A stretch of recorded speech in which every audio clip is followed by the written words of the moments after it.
Hey there, guys.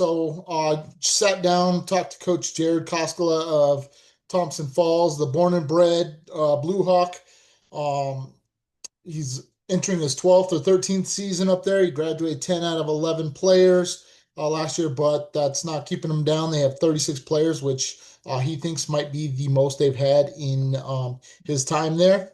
They do only have two seniors, but it's kind of how it goes in Thompson Falls, ups and downs. Got a little bit of insight on Class B from his perspective. Awesome interview, and if you're driving over roads out in that area, the engineer, Coach Koskela, probably designed it. So I hope you guys enjoy and let me know your thoughts. All right. Montana High School football here. I got head coach Jared Koskela. Did I say that right, Coach? You did, Koskela. Yep. Koskela. Okay. So he's here. He's going to answer some questions about Thompson Falls football. Give us a little bit of insight and tell us about 2025.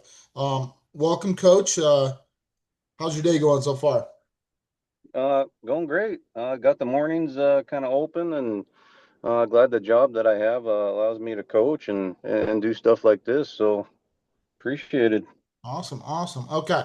All right. Tell us a little bit about your history. How long you been with the program? How long you been coaching, and what brought you to today? So I graduated from Thompson Falls in 2002. So I'm kind of one of those rare guys that don't leave the program.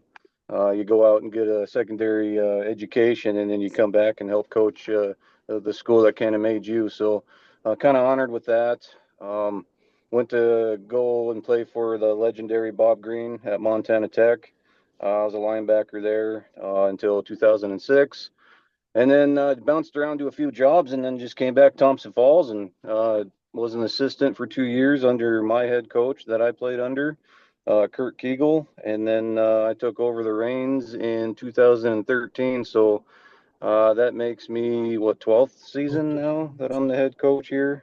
Awesome. Okay. So yeah, that's kind of Um, the history of me. yeah, awesome. Looking at last year, you guys went, I believe, 3-7, but you guys did not have exactly what you call a cupcake schedule. I think every team that you lost to in the regular season was a playoff team. Um, Tell us a little bit about your team. What are you bringing back from that crew, and what do we have to look forward to in 2025? Well, sadly, I did graduate 10 out of my 11 starters, so that hurts this program a little bit, but it also kind of lets others know that hey, if you want to step up, now's your chance, and there's lots of opportunity to do that. And so that's kind of the mode we're in.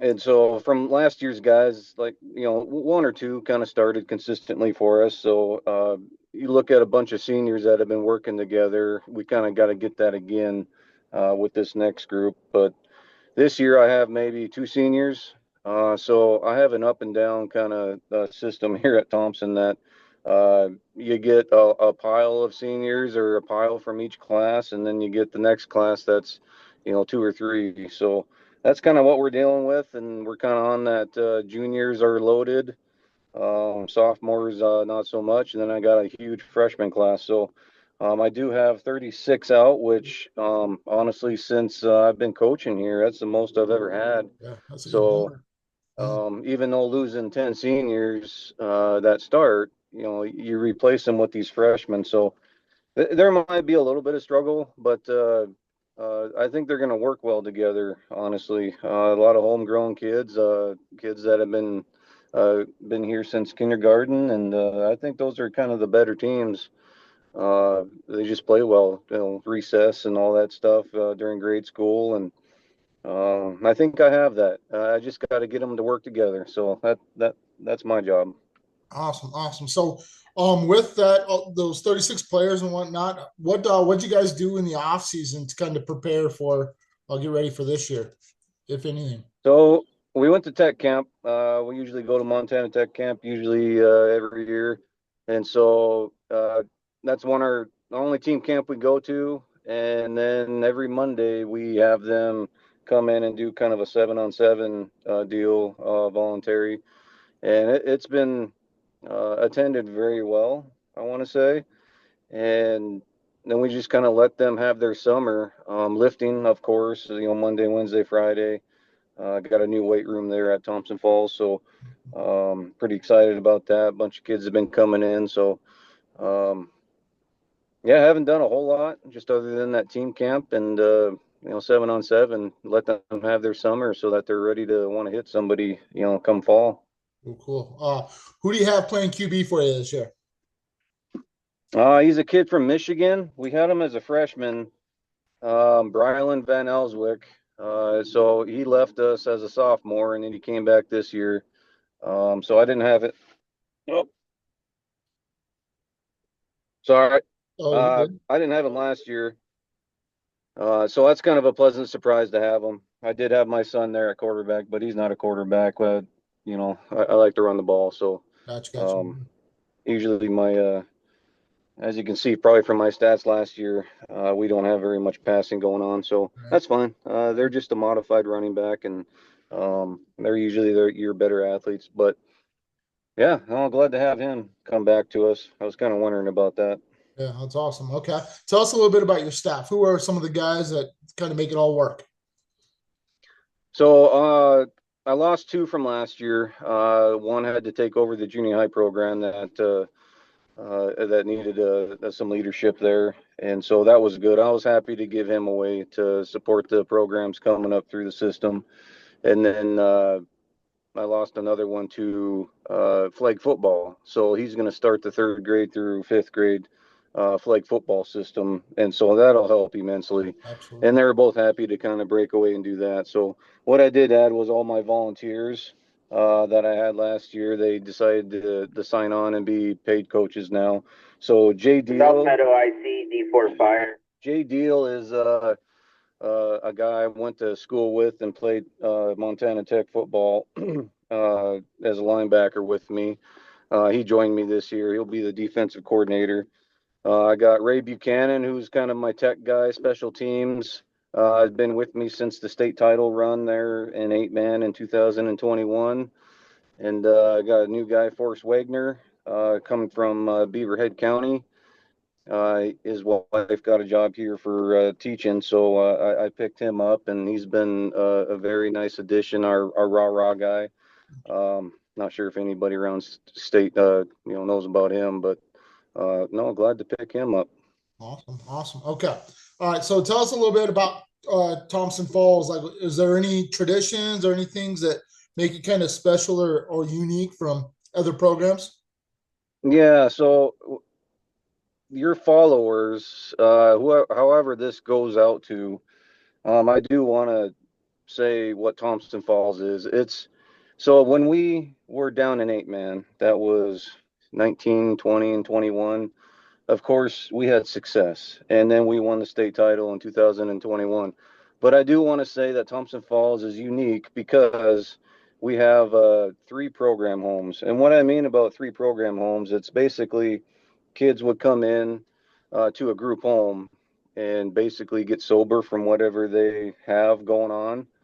And so our enrollment is kind of stuck that way is, hey, we're an 8-man. How come you have 160, 180? And sometimes I want to say I looked at our enrollment one time and it was about 200.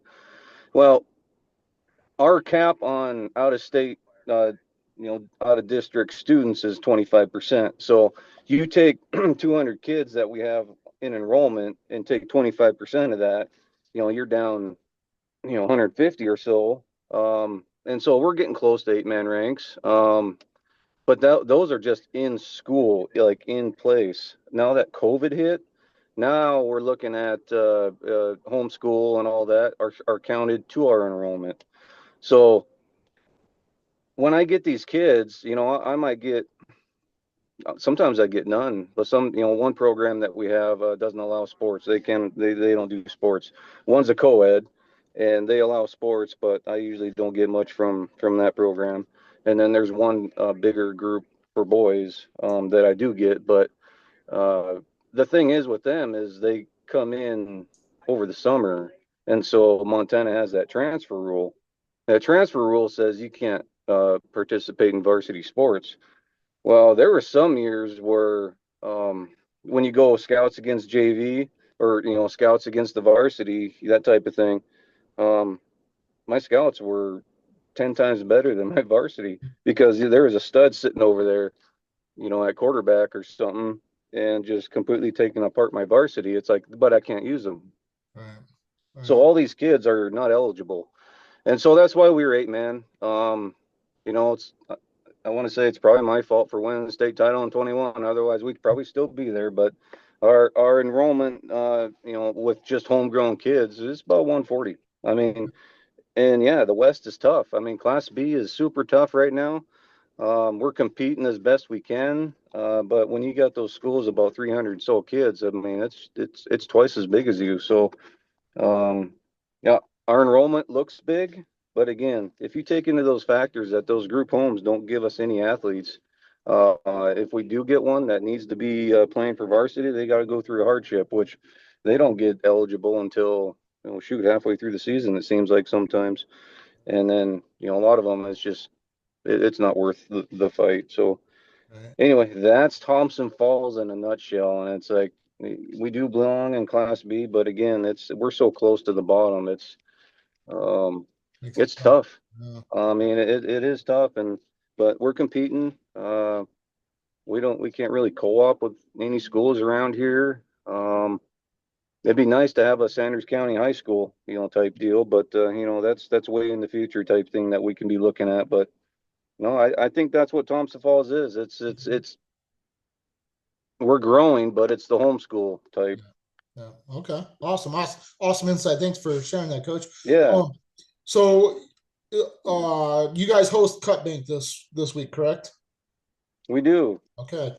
Any pregame rituals or any game day breakfast, Thursday night dinners, anything like that you guys do?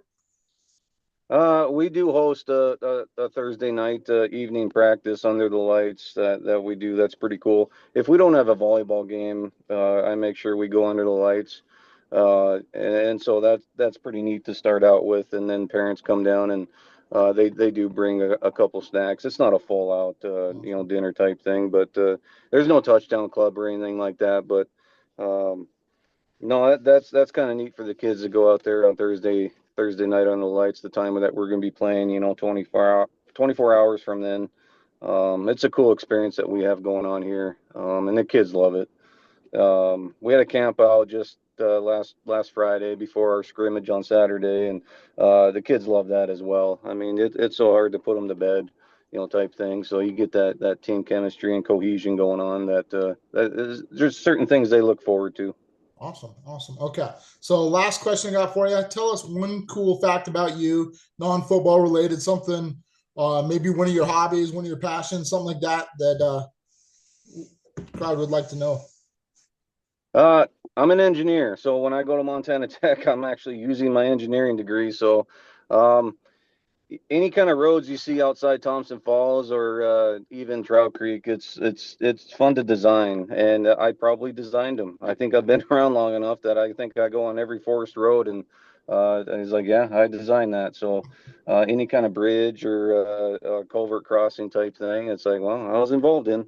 Awesome. So yeah, I'm an engineer. Not many engineers can say they've been coaches. It's usually teachers that are coaches. So Right. I'm an oddity that way. I don't think anybody in my staff's a teacher. So uh, that's the one thing about Thompson Falls. It's just we're outside the spectrum of the school, and we just want to help the community out and help the school and give back to the programs that kind of made us. We're kind of all Thompson Falls alumni, other than Forrest Wagner, who's from Beaverhead County. But yeah, no, it's a cool little tradition.